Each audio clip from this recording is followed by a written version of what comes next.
Hello everyone, unit 12 exercise 12.2 question number 7। तो question number 7 board exam के हिसाब से मोस्ट इंपॉर्टेंट क्वेश्चन है और जनरली 5 मार्क्स में ये आता रहा है। तो अब हम ये मान के चलते हैं इस बार भी ये आना चाहिए और इसे हम 100% वाली कैटेगरी में रखते हैं।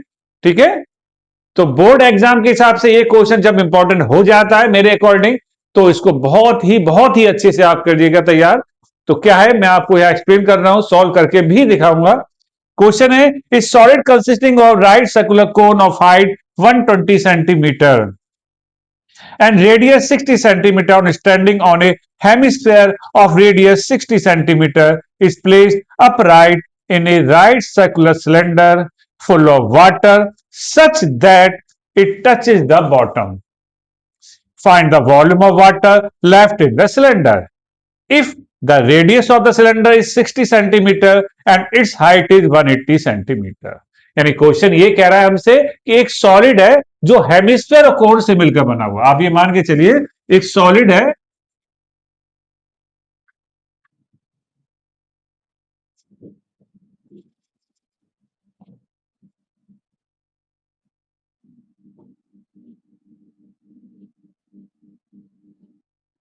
ये हेमिस्फेयर बन गया और ये कोण। ये एक सॉलिड है जो हेमिस्फेयर कोण से मिलकर बना हुआ है। ठीक है, इस सॉलिड के जो बना हुआ है इसकी रेडियस आपके पास है 60 सेंटीमीटर, यानी हेमिस्फेयर और कोण की जो रेडियस है वो 60 सेंटीमीटर है और कोण की जो हाइट है वो 120 सेंटीमीटर है। ठीक है, ये एक सॉलिड है जिसकी हाइट दी हुई है कोण की और रेडियस दी हुई है 60 सेंटीमीटर। इस सॉलिड किससे मिलकर बना हुआ है? सॉलिड हमारा बना हुआ है हेमिस्फेयर और कोण से मिलकर बना हुआ है। इसको हमने एक सिलेंड्रिकल बर्तन है, right circular cylinder full of water such that touches the water, पानी से भरा हुआ एक सिलेंड्रिकल बर्तन है, उसमें हमने इसको डाल दिया इस सॉलिड को। सॉलिड किससे मिलकर बना हुआ है? हेमिस्फेयर कोण से। और जब उस सिलेंडर में हमने डाल दिया तो ये कह रहा है हमसे find the volume of water left in cylinder. तो जितना सॉलिड का वेट होगा उतने बराबर उसका पानी बाहर निकल गया। तो बताइए सिलेंडर के अंदर कितना पानी बचा। यानी करना क्या है, सिलेंडर के वॉल्यूम में से हमें इस सॉलिड का वॉल्यूम माइनस करना होगा तो पता लग जाएगा कि उस सिलेंडर के अंदर कितना पानी बचा हुआ है। ठीक, समझ में आ गया। अब सबसे पहले हम सॉलिड का वॉल्यूम निकालेंगे। अब देखिए डायग्राम शायद कुछ इस टाइप से रहा होगा।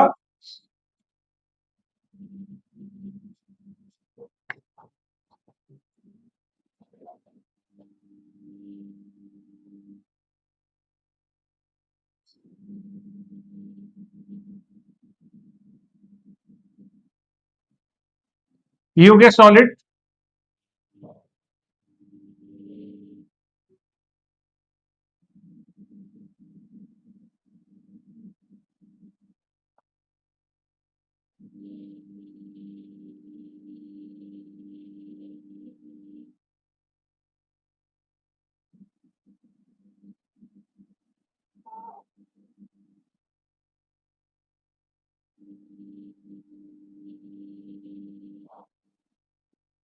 और ये हो गया सिलेंडर। शायद उस टाइप से रखा होगा कि इस सॉलिड को हमने इस पानी से भरे हुए बर्तन में डाल दिया और उसने इस सिलेंडर के बॉटम को टच कर लिया और इस टाइप से डाला गया कि बिल्कुल दीवार को टच करते हुए जा रहा है, क्योंकि जिस सिलेंड्रिकल बर्तन में डाला है उस सिलेंड्रिकल बर्तन की रेडियस भी 60 सेंटीमीटर है। ये ध्यान रखना होगा।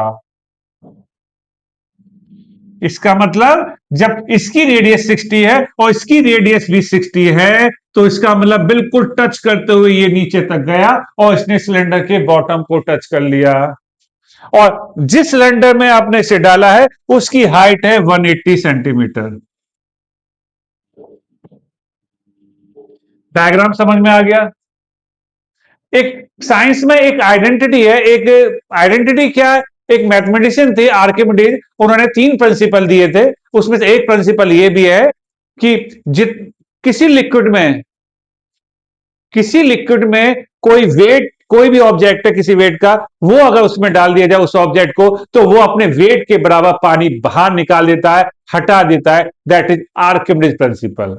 इसकी डिटेल अगर आपको पता करनी है तो इसे आप साइंस के अकॉर्डिंग अलग से किसी जो भी चैप्टर हो आर्किमिडीज का, या किसी नेट पे डाल के, गूगल पे डाल के आप आर्किमिडीज के बारे में जान सकते हैं कि उन्होंने कौन कौन से लॉ दिए। फिलहाल इतने डिटेल में यहां पर हम नहीं जानते हैं, ठीक है, नहीं हम जाते हैं क्योंकि हमें जरूरत नहीं है। हमें पता है कि इसमें जो लॉ लग रहा है वो आर्किमिडीज प्रिंसिपल लग रहा है, लिखने को नीड नहीं है, लेकिन मैंने आपको बता दिया है। ठीक है, करना क्या है वो भी मैंने बताया कि सिलेंडर के वॉल्यूम में से हमें सॉलिड का वॉल्यूम माइनस करना है। सॉलिड क्या, जो हेमिस्फीयर और कोन से मिलकर बना हुआ है। क्लियर। अब यहां पर सबसे पहले निकालते हैं हम सिलेंडर का वॉल्यूम। उसके लिए रेडियस चाहिए। Radius of a cylinder equal to R equal to 60 centimetre. Volume diagram जरूर बना के आएगा, थोड़ा अट्रैक्टिव हो जाता है और मार्क्स भी अच्छे मिलते हैं इससे। Volume of a cylinder equal to pi r square h. अच्छा, एच भी चाहिए तो हाइट भी लिख लीजिए यहां पर। Height of a cylinder equal to h equal to 180 centimetre. Pi की वैल्यू मत लगाइए, कॉमा लेने में इजी हो जाएगा। और आर की वैल्यू पुट तो हम कर देते हैं खैर, लेकिन ये भी थोड़ा सा इजी हो जाएगा आपका। ब्रैकेट ओपन नहीं करते हैं, कॉमन लेने में आसानी हो जाएगी, इसको ऐसे रहने दीजिए। ये आ गया आपका सिलेंडर का वॉल्यूम। ठीक, अब हमें निकालना है volume of solid. Volume of solid, और सॉलिड किससे मिलकर बना है? Volume of a sphere plus, sphere नहीं hemisphere, sorry, volume of a hemisphere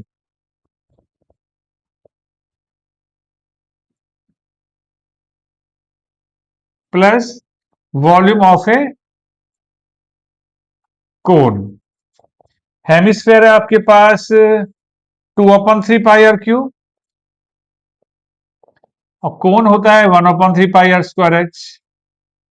ठीक, अब इसमें एक काम करते हैं, रेडियस दोनों की सेम है, तो हम एक काम कर लेते हैं, इसमें कॉमन ले लेते हैं 1/3 पाई आर स्क्वायर। तो यहां पर आपका 2r आ गया। 1/3 पाई आर स्क्वायर में से एक r यहां पर बचा और एक 2 बचा, 2r, और यहां आपका h बचा। ठीक, अब यहां वैल्यू पुट कर देते हैं। पाई की मत लगाइए वैल्यू, r है हमारे पास 60 का स्क्वायर ही कर लेते हैं चलिए, क्योंकि स्क्वायर है।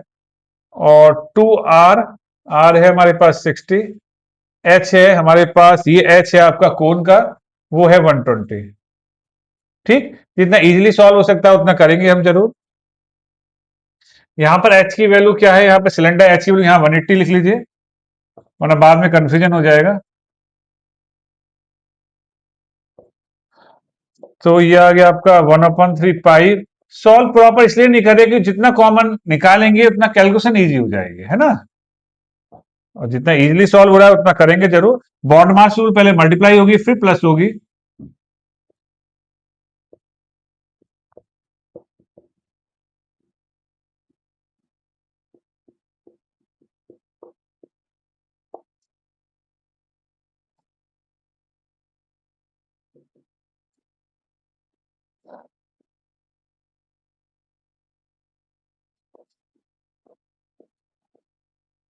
ये आ गया सॉलिड का वॉल्यूम, है ना।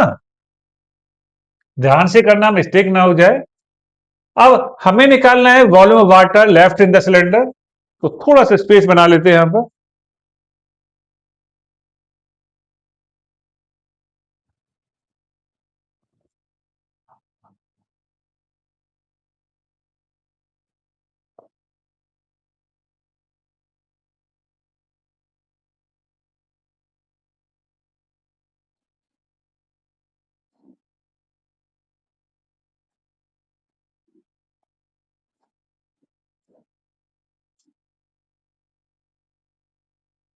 Volume of water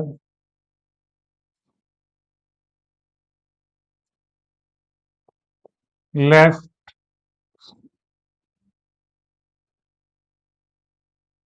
in the cylinder equal to pi r square H,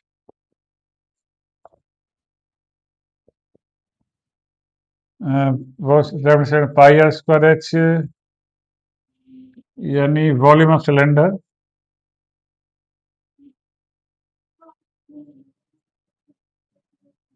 minus volume of solid, है ना। और वॉल्यूम सिलेंडर अभी हमने निकाला था, यहां शायद वो रब हो गया है, या शॉर्ट में पहले दोबारा निकाल लेता हूं, मुझे याद भी नहीं है कितना निकाला था। Pi r square h, I think ये था, ये हमने निकाला था, आप चेक कर लीजिएगा। पाई आर स्क्वायर एच, हाँ यही था। तो सिलेंडर है आपका पाई इंटू 60 का स्क्वायर इंटू 180, और सॉलिड का वॉल्यूम अभी भी निकाला हमने, ये रहा। कैलकुलेशन थोड़ी हार्ड हो जाती है, लेकिन उससे घबराना नहीं है, करते जाइएगा, आंसर जरूर आएगा।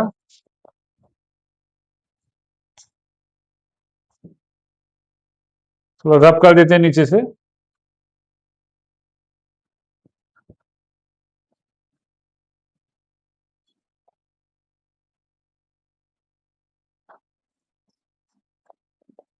देखिए कि मैंने कॉमन लेने के लिए इनको छोड़ दिया था, और उसका यहां फायदा भी हो रहा है। देखिए पाई इंटू 60 का स्क्वायर यहां कॉमन आ गया, तो 180 माइनस 80 आ गया,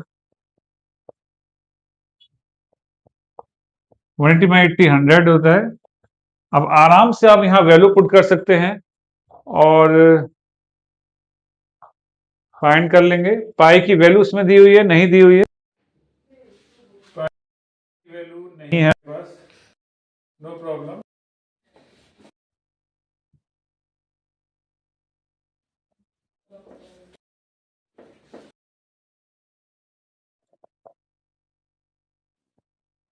वैसे तो 36,000,000 पाई सेंटीमीटर क्यूब आ गया, बट हो सकता है आंसर पॉइंट में आ रहा हो, तो यहाँ 22/7 रख देते हैं। मोस्टली क्वेश्चन में पाई की वैल्यू 3.14 दी हुई होती है, यहाँ नहीं दी हुई है, कोई बात नहीं। 34 इंटू 22/7, और इसको सॉल्व कर लेंगे थोड़ा सा, तो ये आपका 36,134 पाई 7, और ये आना चाहिए मेरे हिसाब से,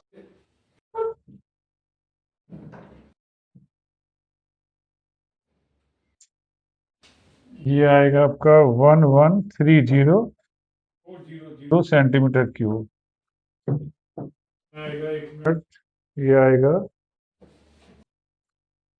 सेंटीमीटर क्यूब, हाँ यही आना चाहिए। आप कैलकुलेशन करके देखिएगा, सही आएगा, वैसे रॉन्ग नहीं होगा।